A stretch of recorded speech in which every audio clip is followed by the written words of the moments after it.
Hey everyone, in this video, we will show you how to set alerts on Tradingview. Alerts in Tradingview help us automate market monitoring by instantly notifying us when certain price actions, technical indicator conditions, or chart patterns happen. These alerts let us stay informed about different assets without needing to watch the screen all the time. They work on the server side, so they keep working even if we close the application. The main purpose is to give us real-time notifications.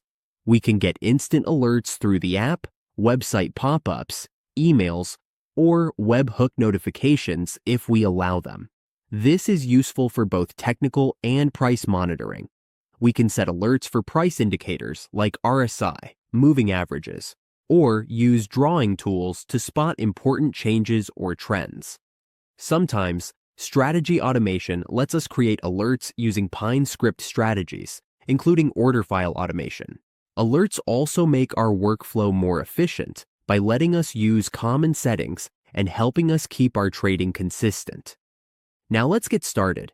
We will guide you step by step, so even if you are new, you can follow along easily. Let's begin. First, open your browser, type tradingview.com and press enter.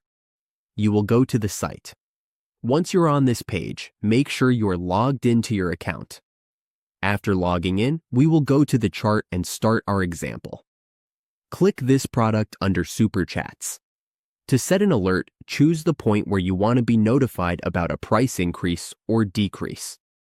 For example, write it clearly and set an alert. In this section, you will see symbols and conditions. We can set it using the value, price, or conditions. We can also choose to trigger it once or set an expiration date. You can add a message in this section via message. You can give it a name, add a message, or assign an owner. You can also set your notifications here. It is up to you how you want to set your alert, what price you want, and how you want to be notified. Now you know how to create alerts on Tradingview. This helps us stay updated on price movements and act only when the market gives us a signal.